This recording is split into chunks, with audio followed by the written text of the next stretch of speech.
नमस्कार सर्वांना, श्री स्वामी समर्थ. कधी तुम्हाला असे वाटले आहे का की सगळे मार्ग बंद झालेले आहेत, कोणी आपले ऐकत नाही, मदत करत नाही, पण तरीही आतल्या आत कुठेतरी जाणवते की कोणीतरी आपल्या मागे आहे, आपल्याला बघते आहे आणि समजून घेते आहे. काही वेळेला खूप अडचणी असूनही कोणती तरी शक्ती आपल्याला सावरण्याचे बळ देते. एखाद्या संकटातून आपण थोडक्यात वाचतो, मनामध्ये एक अनामिक शांतता वाटते. हा सगळा योगायोग नाही, तर ही स्वामींची साथ असते. हीच ती भावना असते जेव्हा समजते की स्वामी आपल्या पाठीशी आहेत. पण नेमके स्वामी लक्ष कसे ठेवतात ते साक्षात दिसत नसले तरी काही संकेत ते आपल्याला देत असतात. तर आजच्या व्हिडिओमध्ये आपण हेच पाहणार आहोत की स्वामी आपल्यावर लक्ष ठेवून आहेत याचे स्पष्ट संकेत कोणते आहेत. अनपेक्षित संकट टळणे. काही वेळेला असे होते की एखादा मोठा अपघात टळतो, एखादी गोष्ट जी खूपच वाईट घडली असते त्याच्यापासून आपले संरक्षण होते.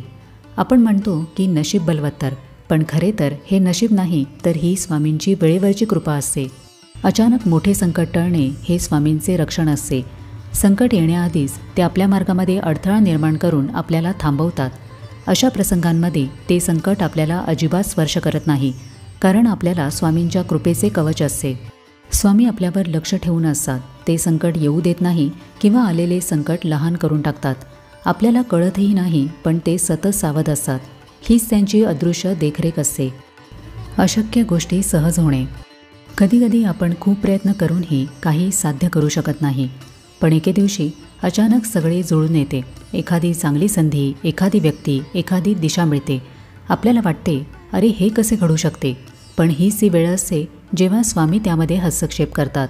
ज्या गोष्टी अनेक वेळा प्रयत्न करूनही होत नव्हत्या त्या अचानक यशस्वी होतात. परिस्थिती अचानक सकारात्मक वळण घेते. योग्य निर्णय आपोआप घेतले जातात. यामागे केवळ नशीब नसते, तर स्वामींची अदृश्य शक्ती आपला मार्ग मोकळा करत असते. हे संकेत असतात की स्वामी आपल्यासाठी पुढे सरसावले आहेत. यश किंवा समाधान अशा पद्धतीने मिळते जसे की ते आपल्यासाठी आधीच ठरवलेले होते. मनामध्ये अडकलेले प्रश्न सोडवले जातात. जिथे आपण अडकलेलो होतो तिथून मार्ग मिळू लागतो. किंवा अचानक असा अनुभव येतो की हे फक्त स्वामींच्या कृपेमुळे शक्य झाले.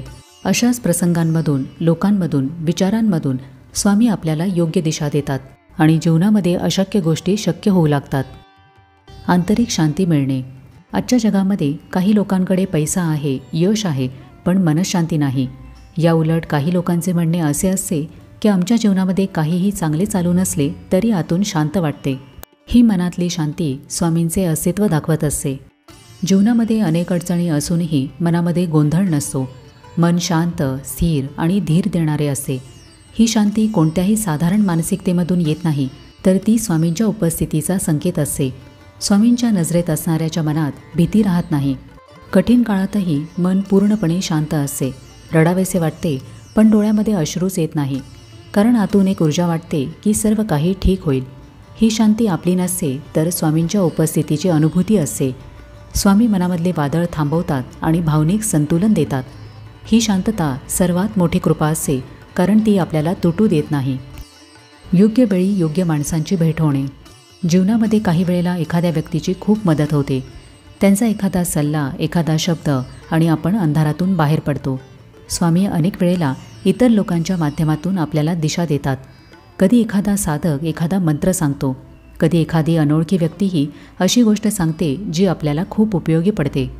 गरजेच्या वेळेला योग्य व्यक्ती भेटते, जी मार्गदर्शन करते किंवा मदत करते. अशी भेट जरी सहज वाटत असली तरी ती नियोजित असते. योग्य वेळी योग्य सल्ला मिळतो, योग्य शब्द ऐकायला मिळतात.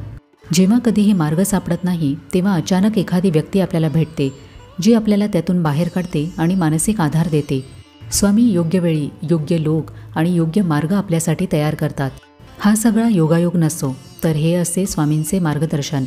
जेव्हा स्वामी आपल्यावर लक्ष ठेवतात तेव्हा ती योग्य व्यक्ती आपल्या वाटेला लावतात. सतत अनुभव येणे. काही वेळेला सतत स्वामींचे नाव, फोटो, मंत्र किंवा स्वामींचे विचार दिसत राहतात. मनामध्ये वारंवार त्यांचाच विचार येतो. त्यांच्या उपस्थितीची जाणीव होते.